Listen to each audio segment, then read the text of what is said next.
Namaste, Dandavat Pranam. By the instruction and grace of our spiritual master, Om Vishnupad Paramahamsa, Shripad Bhakti Madhava Puri Maharaj, we are here reading Srimad Bhagavatam. Om Namo Bhagavate Vasudevaya, Om Namo Bhagavate Vasudevaya, Om Namo Bhagavate Vasudevaya. We're also paying our humble Dandavat Pranam to Srila A.C. Bhaktivedanta Swami Prabhupada for providing us this wonderful commentary and translation of Bhagavatam. And following the guidance of Srila Bhaktisiddhanta Saraswati Thakur, we are praying to Śrīmatī Rādhārāṇī.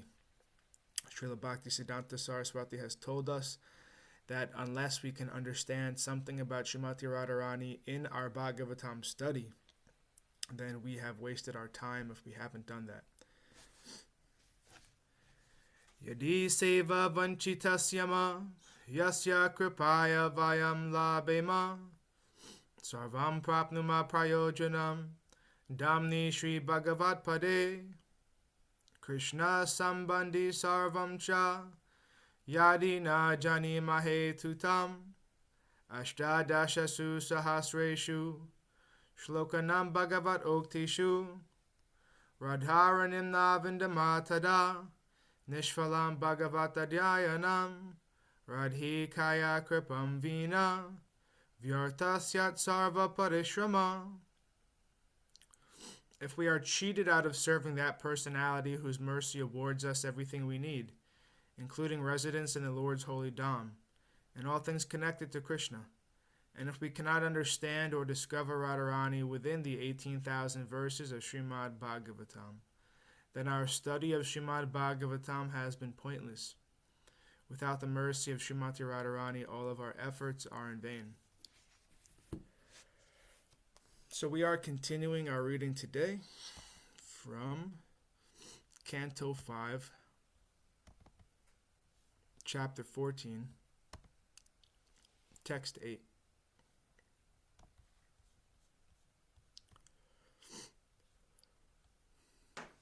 Atha karachin nivasa paniya dravin adyane katmo pajivana binivesha etasyam samsarat vayaṃ etastata paridhavati.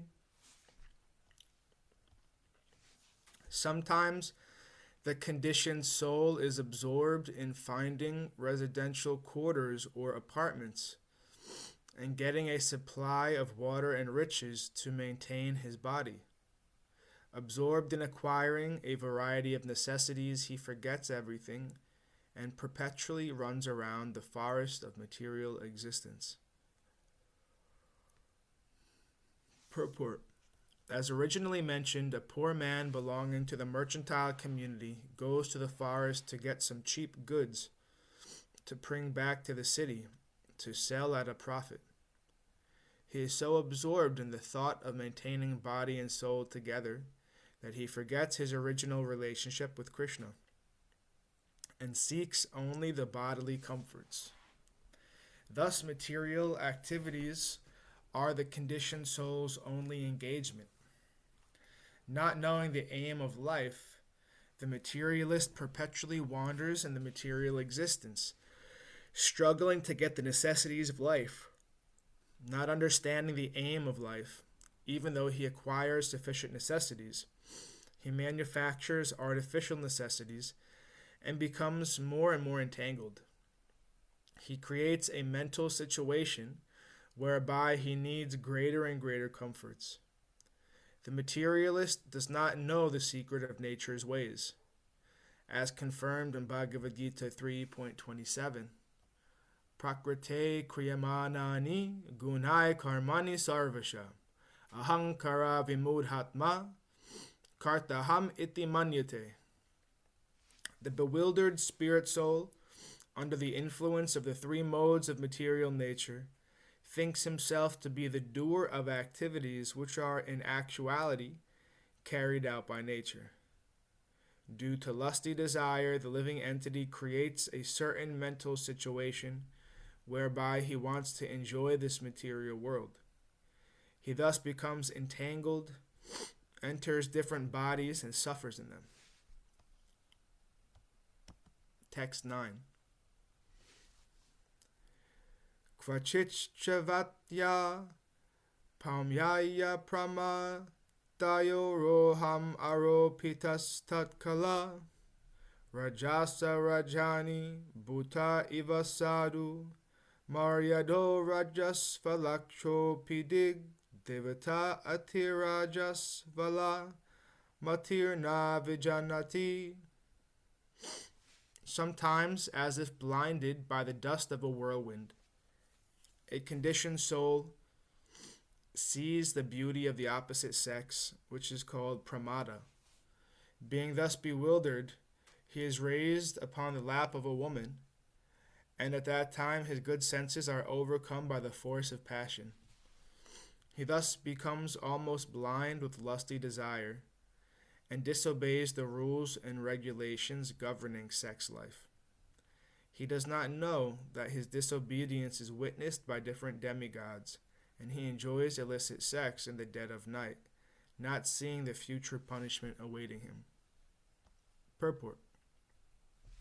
In Bhagavad Gita 7.11, it is said, Dharma virudho bhuteshu kamosmi bharatar shaba.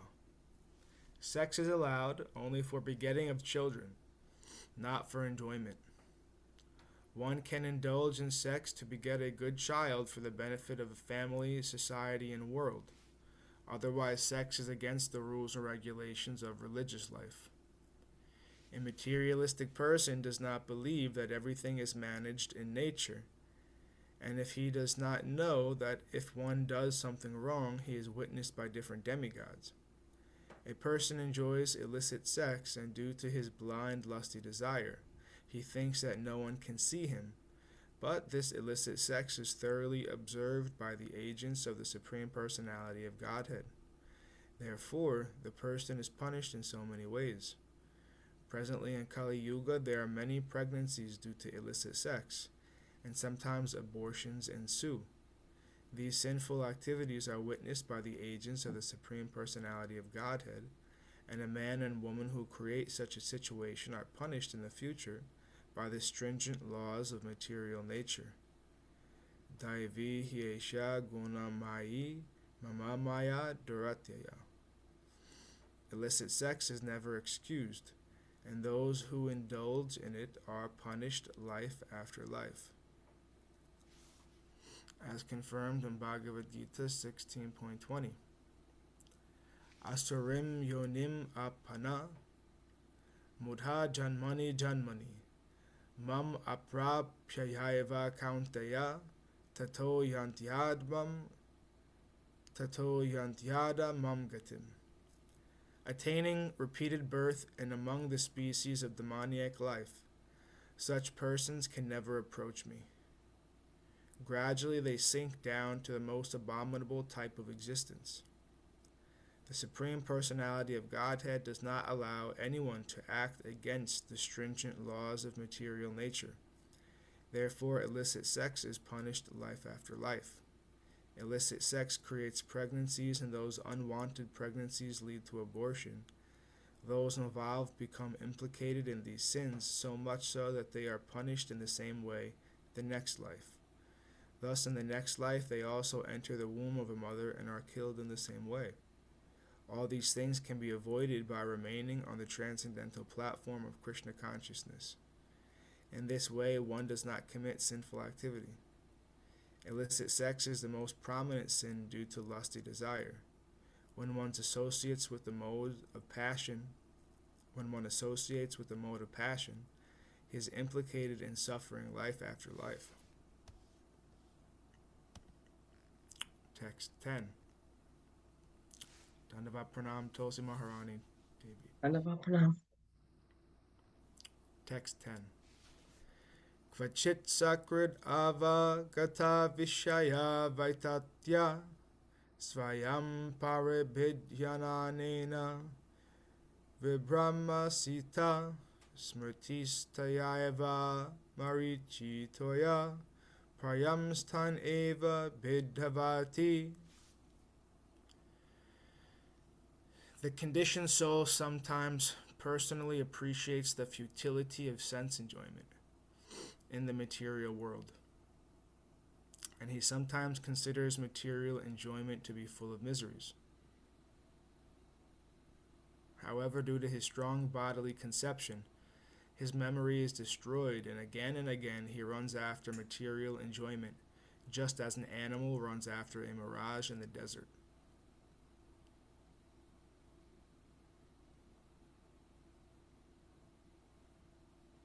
Purport. The main disease in material life is the bodily conception, being baffled again and again in material activity. The conditioned soul temporarily thinks of the futility of material enjoyment, but he again tries the same thing.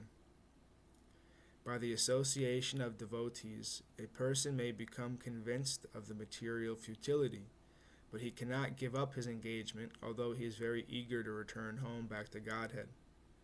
Under these circumstances, the Supreme Personality of Godhead, who is situated in everyone's heart, compassionately takes away all material possessions of such a devotee. As stated in Srimad Bhagavatam 10.88.8, yasyāḥ anugrahanami harisyetad dhanam sanai. Lord Krishna says that he takes everything away from the devotee whom he especially favors when that devotee is overly attached to material possessions. When everything is taken away, the devotee feels helpless and frustrated in society, friendship, and love. He feels that his family does not care for him any longer, and he therefore completely surrenders unto the lotus feet of the Supreme Lord. This is a special favor granted by the Lord to a devotee who cannot fully surrender to the Lord due to a strong bodily conception, as explained in Chaitanya Charitamrita Madhya 22.39. Ami vigya eyi morke vishaya kene diba. The Lord understands the devotee who hesitates to engage in the Lord's service, not knowing whether he should again try to revive his material life. After repeated attempts and failures, he fully surrenders to the lotus feet of the Lord. The Lord then gives him directions, and attaining happiness, he forgets all material engagement. Text 11. Kvachid uluka jilisvanavad ati parusa rabasatopam pratyaksham paroksham vavripu raja kulanir bharti sitenati vyavatita karna mula hridaya. Sometimes the conditioned soul is very aggrieved by the chastisement of his enemies and government servants who use harsh words against him, directly or indirectly. At that time, his heart and ears become very saddened. Such chastisement may be compared to the sounds of owls and crickets. Purport. There are different types of enemies within this material world. The government chastises one due to not paying income taxes. Such criticism, direct or indirect, saddens one, and sometimes the conditioned soul tries to counteract that chastisement. Unfortunately, he cannot do anything. Text 12. Sayada dugda purva sukritas tada karshkara kakatanu dadyapunya drumha lata vishoda panavad ubhayarta sunya dravinan jivan mritan svayam jivan mriyamana upadhavati. Due to his pious activities in previous lives, the conditioned soul attains material facilities in this life.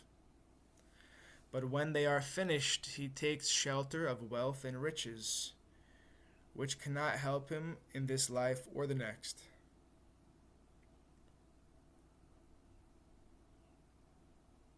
Because of this, he approaches the living dead who possess these things. Such people are compared to impure trees, creepers, and poisonous wells.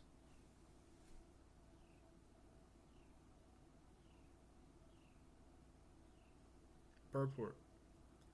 The wealth and riches acquired through previous pious activities should not be misused for sense gratification. Enjoying them for sense gratification is like enjoying the fruits of a poisonous tree. Such activities will not help the conditioned soul in any way, neither in this life nor the next. However, if one engages his possessions in the service of the Lord, under the guidance of a proper spiritual master, he will attain happiness both in this life and the next. Unless he does so, he eats a forbidden apple and thereby loses his paradise. Lord Sri Krishna therefore advises that one's possessions should be given unto him. Yat karosi yad asnasi, yad juhosi tadasyat, tat tapasyasi kaunteya, tat karusva mad arpanam. O son of Kunti, all that you do, all that you eat, all that you offer and give away, as well as all austerities that you may perform, should be done as an offering unto me. Bhagavad Gita 9.27. Material wealth and opulence attained through previous pious activities can be fully utilized for one's benefit in this life and the next if one is Krishna conscious. One should not try to possess more than he needs for the bare necessities. If one gets more than is needed, the surplus should be fully engaged in the Lord's service. That will make the conditioned soul, the world, and Krishna happy, and this is the aim of life. Text 13. Ekadasat prashanganikrita matir vyudhaka shrota skalanavad ubhayato pi dukadam pakandam abhiyati. Sometimes, to mitigate the stresses in this forest of material world, the conditioned soul receives cheap blessings from atheists. He then loses all intelligence in their association. This is exactly like jumping in a shallow river. As a result, one simply breaks his head. He is not able to mitigate his sufferings from the heat, and in both ways he suffers. The misguided conditioned soul also approaches so-called sadhus and swamis who preach against the principles of the Vedas. He does not receive benefit from them, either in the present or in the future. Purport. Cheaters are always there to manufacture their own way of spiritual realization. To get some material benefit, the conditioned soul approaches these pseudo-sannyasis and yogis for cheap blessings, but he does not receive any benefit from them, either spiritual or material. In this age, there are many cheaters who show some jugglery and magic. They even create gold to amaze their followers, and their followers accept them as God. This type of cheating is very prominent in Kali Yuga. Vishwanath Chakravarti described the real guru in this way. Samsara dava nalalita loka Tranaya karunya ganaganatvam praptasya kalyana gunarnavasya vande guru shri charanaravindam. One should approach a guru who can extinguish the blazing fire of this material world, the struggle for existence. People want to be cheated, and therefore they go to yogis and swamis who play tricks. But tricks do not mitigate the miseries of material life. If being able to manufacture gold is a criterion for becoming God, then why not accept Krishna, the proprietor of the entire universe, wherein there are countless tons of gold? As mentioned before, the color of gold is compared to the will-o'-the-wisp or yellow stool. Therefore, one should not be allured by gold manufacturing gurus, but should sincerely approach a devotee like Jadabharata. Jadabharata instructed Rahugana Maharaj so well that the king was relieved from the bodily conception. One cannot become happy by accepting a false guru. A guru should be accepted as advised in Srimad Bhagavatam 11.3.21.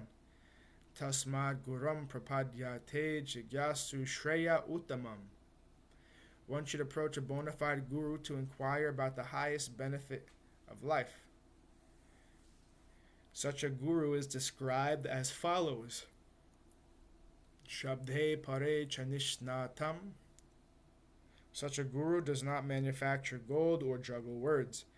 He is well versed in the conclusions of Vedic knowledge. Vadaischa sarvar aham eva vedya. Bhagavad Gita 15.15. He is freed from all material contamination and is fully engaged in Krishna's service. If one is able to obtain the dust of the lotus feet of such a guru, his life becomes successful. Otherwise, he is baffled both in this life and in the next. And thus ends our reading for today. We will continue from text 14 on Friday.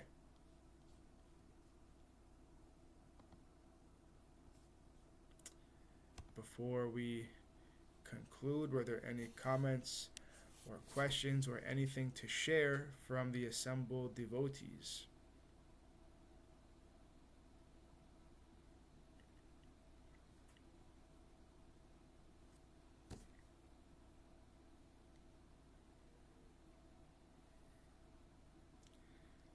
Again, I think it's important to always remind ourselves while reading this portion of Srimad Bhagavatam that we should not be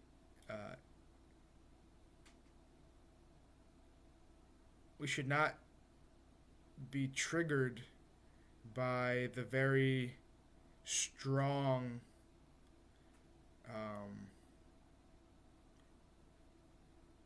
by the very strong way that this Jadabharata and Shukadeva Goswami are telling about the negative aspects of the material world. We shouldn't just get triggered by the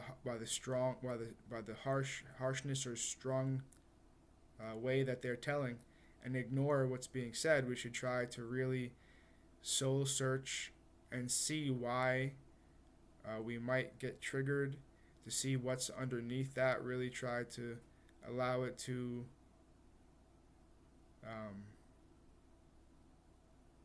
open ourselves up to our own conditioning that normally we're not aware of, and we should take the essence of what is being said. We should take it as a mercy that's being extended to us to really critically evaluate the circumstances that we find ourselves surrounded in today's way of life. Right. Because if we don't take a minute to pause and to just, think about what we just read, and to think about how we feel about that, and to think about why we feel that way, and to just kind of sit with that as a meditation. If we don't do that, it's easy just to, let it enter one ear and out the other. Not to take it seriously, just to very quickly dismiss those things that make us triggered or uncomfortable and forget about them because they make us feel uncomfortable. But that's not a spiritual way of thinking about things.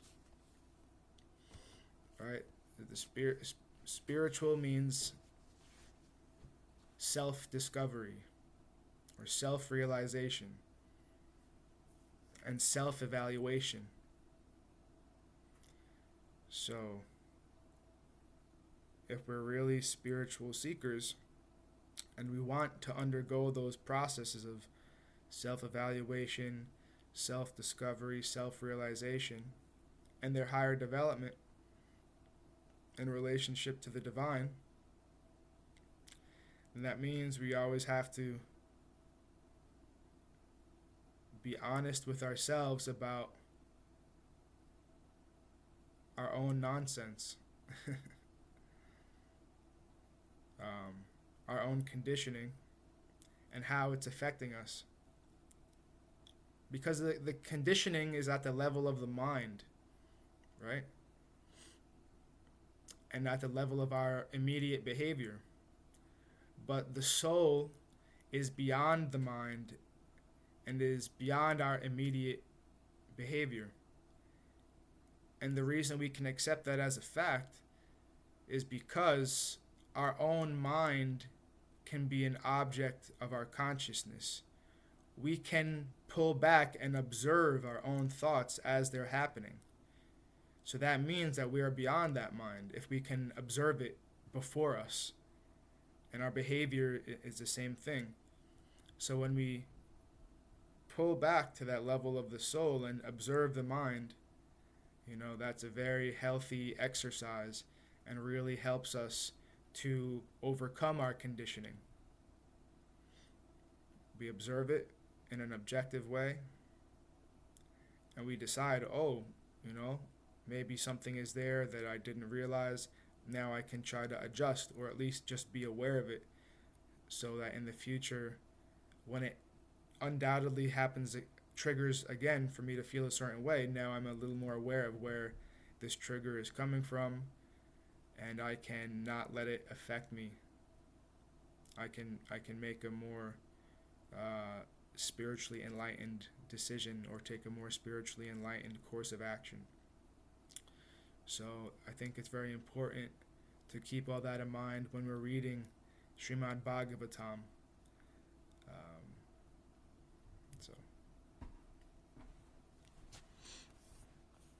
Jai Om Vishnupad Paramahamsa Shripad Bhakti Madhava Puri Maharaj Ki Jai. Jai. Jai Srila Prabhupada, Srila Guru Maharaj, Srila Guru Dev, Srila Acharya Dev, Srila Tirtha Maharaj Ki Jai. Jai. Sri Rupa Nuga Guru Varga Ki Jai. Jai. Glories to the assembled devotees, all glories to the worldwide devotees, Sama Bhaktiveda Vrinda Ki Jai. Jai. Jai Navadvip Dham Ki Jai, Mayapur Dham Ki Jai. Jai. Jagannath Puri Dham Ki Jai. Jagannath Jai. Padra Ju Ki Jai. Jai. Dhavan Dham Ki Jai. Jai. Shri Govardhan Gupta Govardhan Dham Ki Jai. Jai. Ram Kund Radha Kund Ki Jai. Jai. Jai Devi Bhakti Devi Vrinda Devi Ki Jai. Jai. Jai Harinam Sankirtan Yagya Ki Jai. Jai. Scientific Sankirtan Yagya Ki Jai. Jai. Srimad Bhagavatam Ki Jai. Jai. Jai Shri Jadabharata Ki Jai. Jai. Shukadev. Jai Princeton Bhaktivedanta Institute Ki Jai. Shri Chaitanya Saraswati Ki Jai. Nitai Gaur Premanandi Hari Hari Hari Bo. Haribol. Jai Śrīmatī Uma Devi Dasi Ki Jai. Śrīmatī Tulsi Maharani Devi Dasi Ki Jai.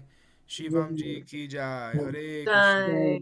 And Krishna Keshava Das Ki Jai. Jai Hare Krishna. Hare Krishna. Hare